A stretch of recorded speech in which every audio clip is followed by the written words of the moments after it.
Amid the bustling crowds and the scent of freshly baked pastries wafting through Manhattan, Ardenvale conceals her scar and her hardened heart. One day, Thatcher Blake, the enigmatic millionaire, appears with a powerful gesture of gratitude, igniting scandal. Will she dare to face the truth and begin her journey of healing? The morning at the roadside diner in Manhattan hummed with a mechanical chorus of clack-clang, spoons clinking against bowls, pans sizzling, and the coffee machine hissing steam. A tidal wave of customers surged in, jostling to order, awakening every sense in the weathered concrete space. As the glass door swung open, a gust of cold street air slipped inside, carrying the aroma of bacon and toasted bread up to the ceiling. Ardenvale tied her apron tightly around her waist, her skilled hands juggling two stainless steel coffee pots as she glided past glossy tables.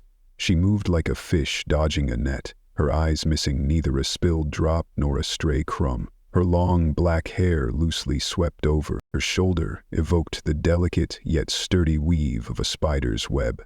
Perhaps accustomed to fading into the haze of kitchen smoke, she deftly avoided every glance except for the silvery scar that stood out like a signature on her face. That scar gleamed quietly under the white lights, a mosaic of sweat-soaked and tear-streaked memories. At 12, Ardenvale was a torch in a firestorm, climbing through a shattered window to pull her younger brother Orion from an overturned car. A shard of glass tore through her skin, etching a pale line across her right cheek, like a scratch from fate. Yet in her eyes it was no mark of shame but an invisible medal, proof of courage that needed no proclamation. A group of customers at table 3 arrived just as she set down a fragrant plate of fried eggs. The ceiling lights slanted down, highlighting their mustard-colored suits and a mimosa glass glinting like jewelry. They chattered animatedly until one man turned, sneering at Arden. His words cut like a blade. "Look at that scar. Should we swap it for a Halloween filter?" Laughter erupted, sharp and greasy like oil spitting in a hot pan. The sting of those words pierced her heart, but Arden's shoulders remained steady. She leaned forward, setting the plate down with a whisper-soft clink. "Anything else you need, sir?" Her voice was calm, a sheathed sword cloaked in civility. The room's glances flickered, then scattered like flies fleeing smoke. Unfazed, she turned back toward the counter. The scent of fresh coffee hit her nose, an invisible armor shielding her heart. Each of Arden's steps was a silent victory march, carrying a quiet pride that didn't boast. Beneath the kitchen smoke and oil-stained apron, she was still the girl who saved her brother and survived, not a mark of disgrace. When the group left behind a mess of plates and a meager tip, no thanks offered, Ardenvale took a deep breath, letting the smoke and the smell of fried eggs wash away her irritation. She quietly wiped the table, the lights suddenly cool, a silent witness to her inner triumph. Outside, Manhattan rushed on, but in her heart there was a moment of stillness, enough to send the world her answer. Her scar wasn't a flaw, but a badge, etched with a story of strength and pride.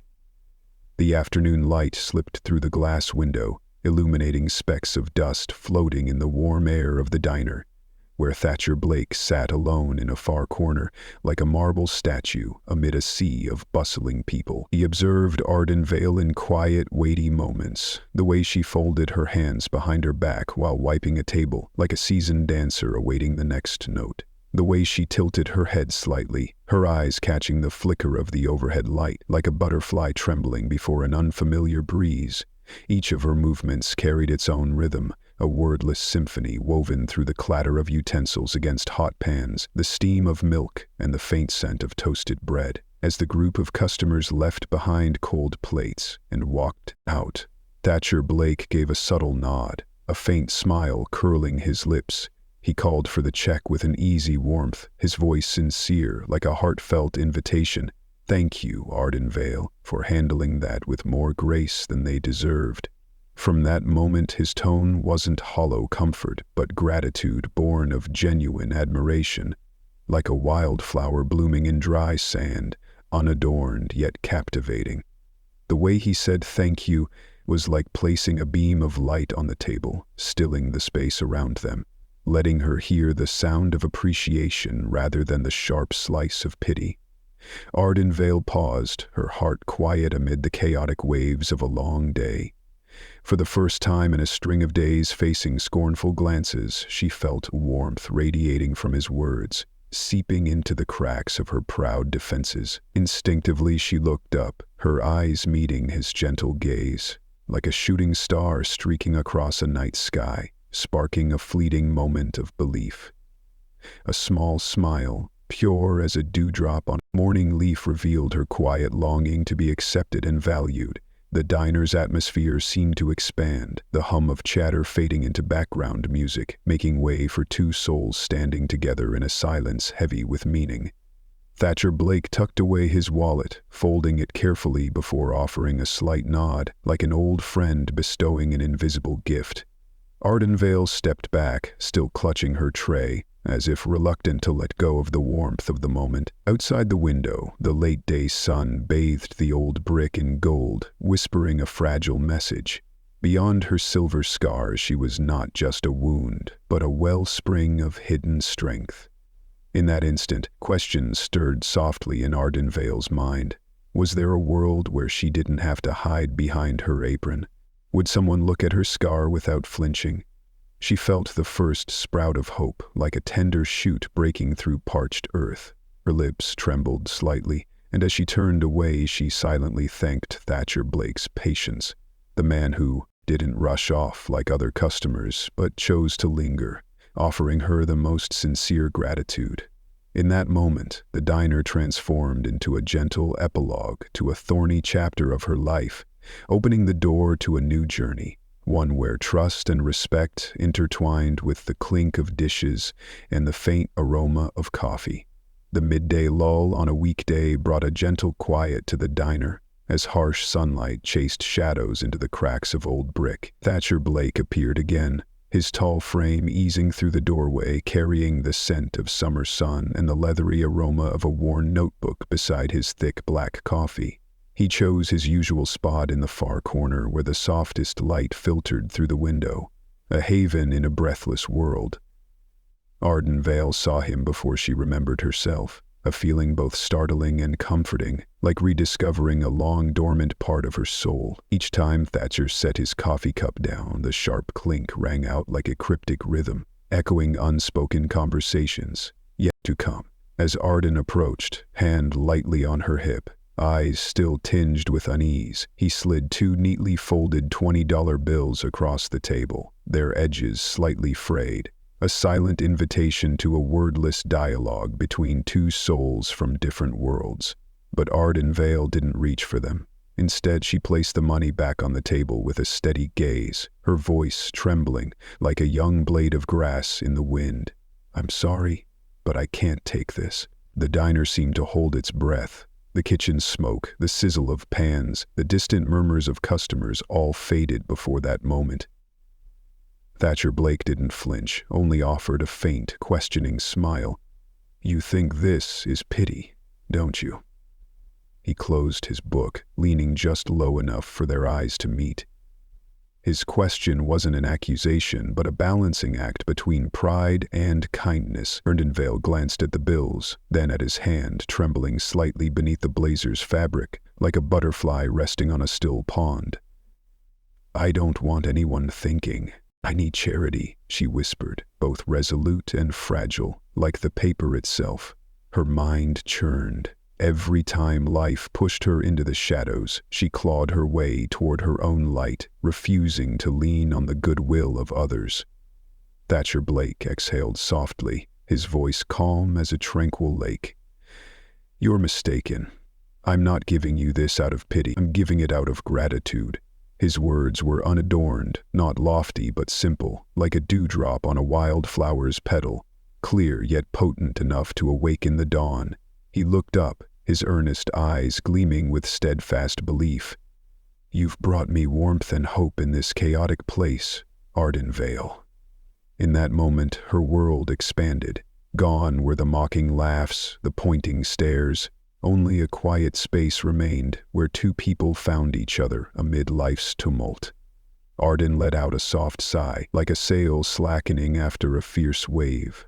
Her hand brushed the edge of the bills, not to take them but to fold them gently, preserving every crease of that nameless gratitude. The midday sun streamed through the window's cracks, casting silver ribbons across the 220s, much like scars glinting with newfound faith. Thatcher Blake smiled, then dipped his head as if bowing to a miracle, the miracle of a heart unexpectedly finding worth in its wounds. Ardenvale met his gaze, for the first time not hiding her scar beneath her hair, letting it shimmer faintly in the sunlight. A declaration. "I accept gratitude, not pity." As she stepped back, the bills lay still on the table. Outside the sky blazed, but within each of them bloomed a gentle, unfamiliar light. The diner's murmurs resumed, but Ardenvale was no longer the girl who hid in her scar. She was a woman who could accept gratitude not just for herself, but to pass it on to the world. The afternoon in the diner settled like a clear stream gliding over stones, with soft light streaming through the window, casting long rays across the worn wooden table. In the far corner, Thatcher Blake leaned back in his chair, his eyes drifting from the pages of his book to the subtle movements of Ardenvale. The way she wiped tables, tracing rising and falling arcs on the wood. The way she bowed her head, whispering to herself before each chair, still dusted with breadcrumbs. The surrounding sounds, spoons clinking against cups, the uneven steps of customers on the tiled floor, faded into a distant melody, leaving only two souls suspended in a quiet, emotion-laden moment. As Ardenvale approached his table with a tray of tea and pastries, Thatcher Blake looked up, his smile gentle like the last rays of daylight. He nodded slightly and asked, "Still fond of apple pie like last time?" His deep voice resonated like a soft tap on the heart, stirring in her a comforting trust from someone who didn't rush to judge. She replied, "Still am. You know my taste's better than I thought." Their eyes met, like two shooting stars crossing a twilight sky, leaving a fleeting glow of memory in their wake. This time, after Arden set the teacup on the table, Thatcher didn't immediately release the tray. Instead, he rested his hand on the edge of his book, looking at her with rare sincerity. "What do you do when the diner's quiet?" A simple question, yet one that opened the door to a deeper conversation. Ardenvale paused, her gaze flickering with hesitation, then softly admitted, "I read poetry, listen to old jazz, and sometimes I paint." Her voice was calm, like an underground river, flowing gently but powerfully, revealing a hidden corner of her soul. Thatcher Blake nodded, glancing at the notebook on the table, its yellowed pages tilting under inked notes. He opened a blank page, set his pen down, and said, "I'd like to understand you more. Sharing things meant just for yourself can make a person feel truly seen." His voice was warm, like the steam rising from the teacup, lifting Arden's heart. Under the soft glow of the lamp, the scar on her cheek shimmered like gentle silver, no longer a boundary of pain, but a testament to her journey. After a moment of hesitation, Ardenvale sighed, her fingers brushing the faded scar as if touching a wall of memories. "I don't know if I should say," she murmured, her voice trembling. "But if you want, I'll tell you." The space around them seemed to freeze, filled only with their breaths and heartbeats.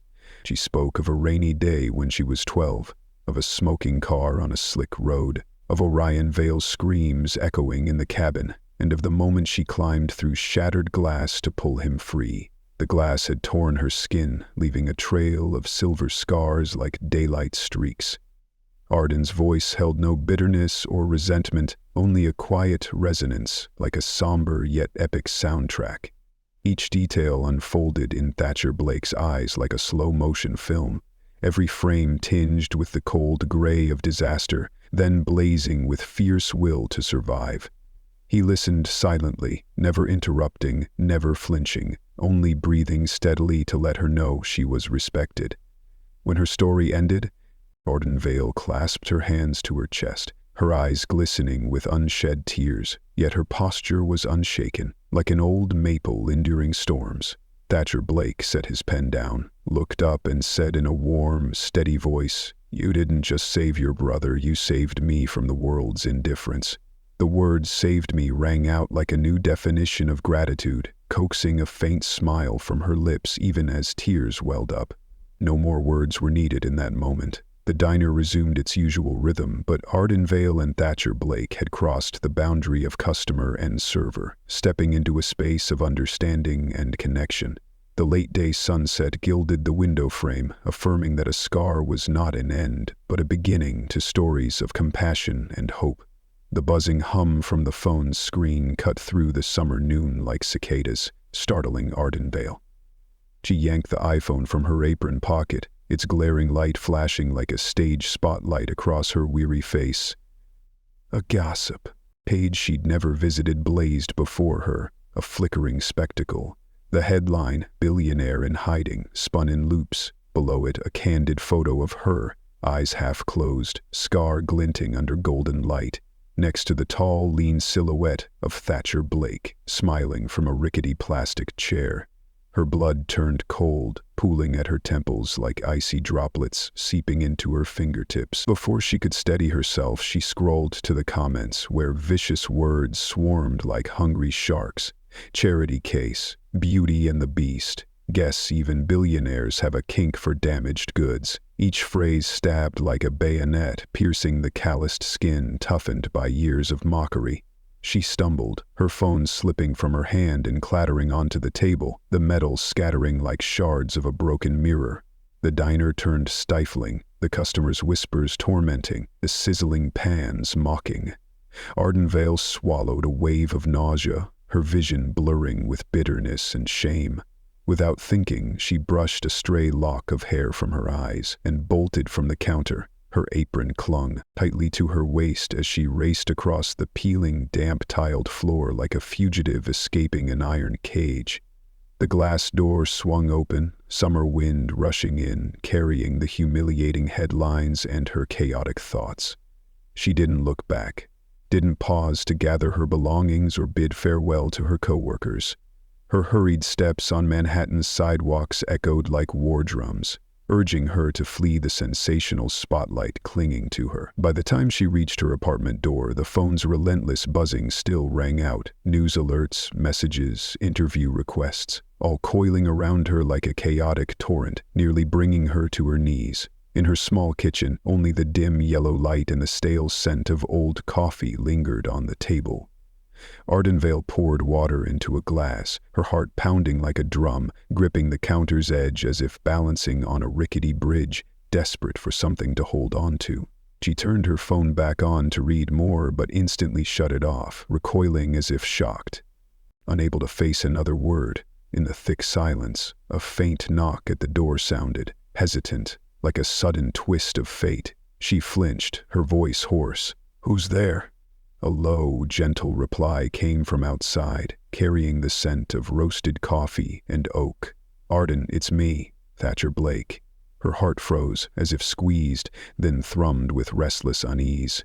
She knew she couldn't hide forever. The door creaked open, revealing Thatcher Blake in a subdued coat, his eyes deep as a well, untouched by the chaos. He carried no flowers, only raw sincerity and a gaze heavy with concern. "Are you okay?" His voice soft as a passing breeze. Ardenvale stepped back, her shoulders rigid as wood, her eyes flashing with anger and despair. Clutching her sleeve, she bit out each word. "I'm not okay. I don't need you showing up in the middle of this scandal. You knew this would happen. You knew who you are and what you represent." Thatcher Blake raised a hand, not to stop her, but to calm the turbulent air. "I didn't mean for you to become the focus. I'm sorry, Arden. I never thought that photo would spread like this." His voice trembled, like a string stretched too tight. She shook her head, tears surging like waves against a shore. "I need space. I need quiet to keep going." He looked at her, his deep eyes brimming with regret and resolve. "I'll wait for you, even if it takes a lifetime. I'm not leaving." His words rang like a vow carved in stone, making Ardenvale pause, her heart slowing beat by beat. She nodded silently, then turned away, leaving him standing there, on the threshold of joy and pain, marked by a trust not yet whole but strong enough to spark hope in the darkness. As night fell behind her, the din of the diner receded like a retreating tide, giving way to a thick stillness. Ardenvale closed the glass door with a soft thud, as if sealing shut a chapter of pain. On the sidewalk her footsteps left imprints, each one a silent echo of the inner scars reminding her of battles fought. She climbed the narrow staircase slowly, her heart still reverberating with the pulse of hurt, but this time laced with a yearning for renewal. Stepping into her small apartment, Ardenvale flicked on the light and breathed in the scent of aged wood. In the center of the room stood an easel draped in a white cloth, like an unmoving tomb. She pulled the cotton sheet away, revealing a dust-streaked wooden frame and dozens of stacked canvases nearby.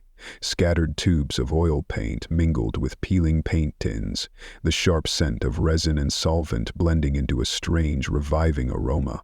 The room felt like an arrow poised before release, ready to soar. Ardenvale knelt before a wooden box, prying it open with a faint, gritty sound, like lifting the curtain on a sleeping secret.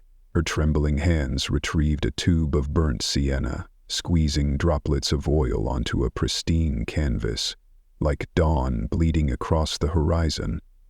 Lifting her brush, she made, her first stroke a swift, bold mark, resonant as a primal drum in an ancient forest.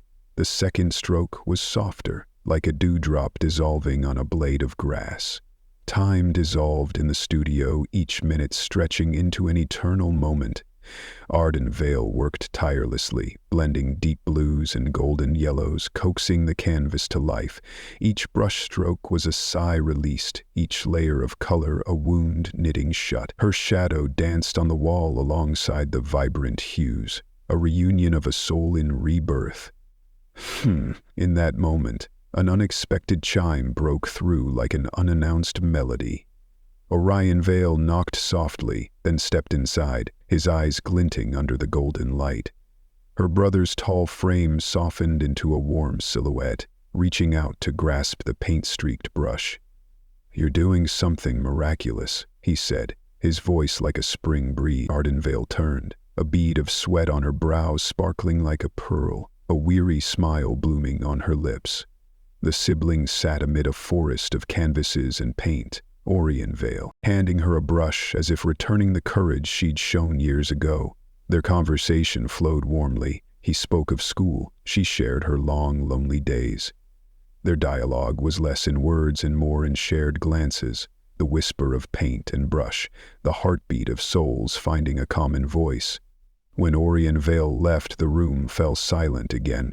Ardenvale stood among the scattered paint, inhaling deeply, the tang of oil lingering on her tongue. She slowly approached the old mirror against the wall, its reflection revealing a woman with a silver scar tracing her cheek like a galaxy. She no longer turned away but looked straight on, the scar now a guiding line through the darkness. In that quiet moment, Ardenvale smiled at herself, like a flower blooming through cracked, arid earth. She brushed aside the embers of pain, letting her inner light flare. The half-finished painting on the easel was more than a tapestry of colors. It was a declaration of survival and hope, a journey from wound to rebirth, where each drop of paint marked a steadfast step toward the future. The faded old station, bathed in the white glow of platform lights, echoed with footsteps like soft drumbeats on weathered marble, opening into an exhibition space imbued with an ethereal resonance. Tall arched windows like giant eyes welcomed the dappled light of late afternoon, spilling across rough brick walls and casting long beams that beckoned the souls of passers-by. Amid this serene splendor, Ardenvale stepped lightly, her heart pulsing in a wordless melody, her gaze gliding over a vibrant array of artworks, from chaotic children's scribbles to somber black and white still lifes. The space seemed to breathe more slowly, and she realized every brushstroke, every line here held a piece of humanity, longing, aspiration, and scars illuminated through time. When her eyes settled on a large canvas at the center, Ardenvale's heart skipped a beat. Arden in bloom. 3 simple words etched on a small plaque, glinting silver under the light. The portrait didn't capture every wrinkle with precision, but distilled her essence. Dark hair, cascading softly, a dimple faintly blushing, and the silver scar slicing across her cheek like morning mist. Colors exploded in soft golds, pinks, and blues, igniting an inner radiance, like a flower blooming in a barren desert. Her trembling hand grazed the frame, a sensation rising like a spring breeze, her eyes misting with tears. From behind, the sound of footsteps approached, gentle as a breeze through forest leaves. Thatcher Blake emerged, not in the polished suits of tabloid headlines, but in a warm brown sweater and simple jeans, like a long-lost friend. His gaze softened as it lingered on Arden in bloom, then slowly shifted to her face. Without a word, in a single moment of silence, he dipped his head in a gentle bow. "You came." His voice was a quiet murmur amid the slowed pulse of life, a greeting between 2 generations finding each other. Ardenvale turned, her lips curving, tears finally falling like dew rolling down a petal. "I didn't think you could paint it so beautifully," she whispered, her voice faltering like a weary butterfly after a long journey. Thatcher Blake took her hand, the canvas seeming to meet their gentle clasp. "I didn't paint you," he said, his words flowing like a quiet stream. "I painted how you rise after every wound. I wanted the world to see you not as a victim, but as a wildflower standing strong in a storm."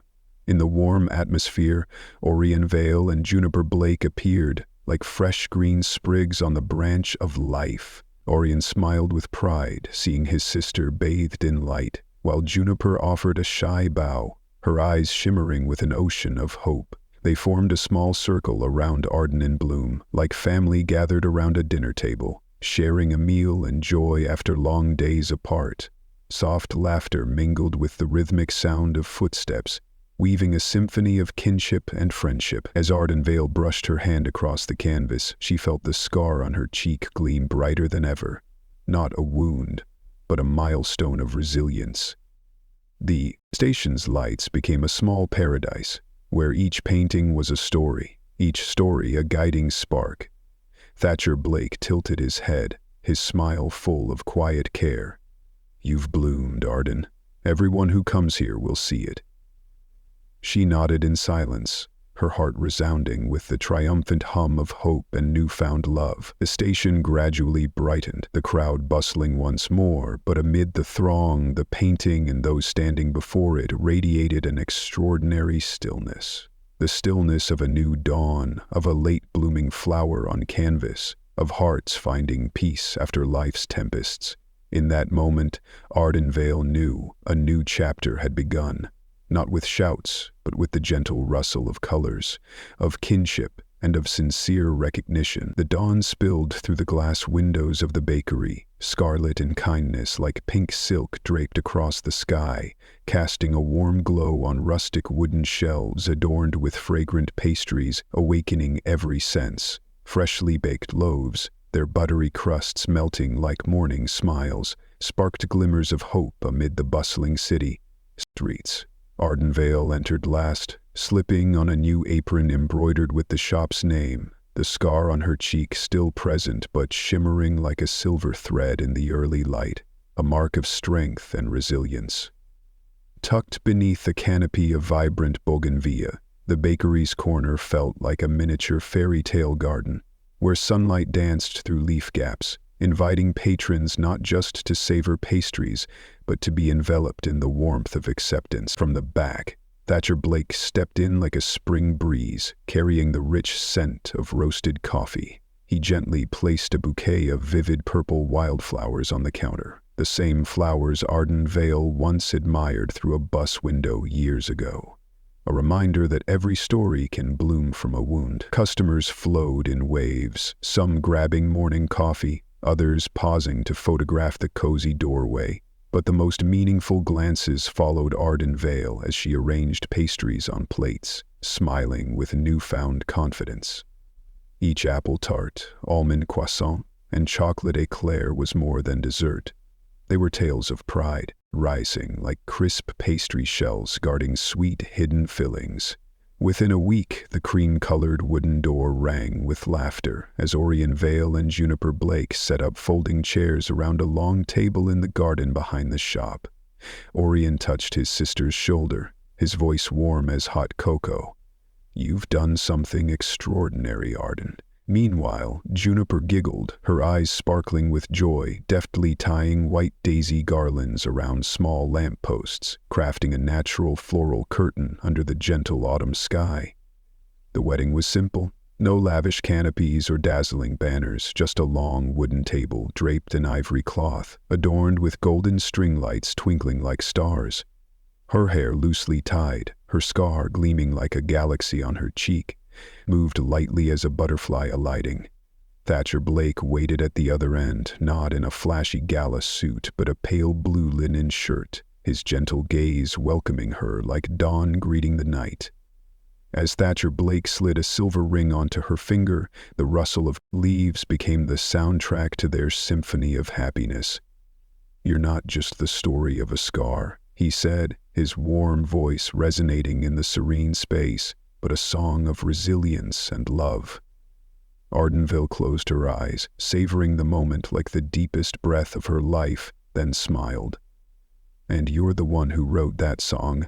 The next day, the bakery awoke to the soft chime of a new regular. A girl in a purple hoodie, her face half hidden under the hood, hesitated before the "Help Wanted" sign on the glass door. A faint scar traced her jawline. Ardenvale approached, her gaze soft as a candle flickering in the dark, gently touching the sign before meeting the girl's eyes. "We don't hire perfection," she said, her voice tender as a mother's lullaby. "We embrace what's real." The girl flinched, then a shy smile bloomed like a flower unfurling in early spring.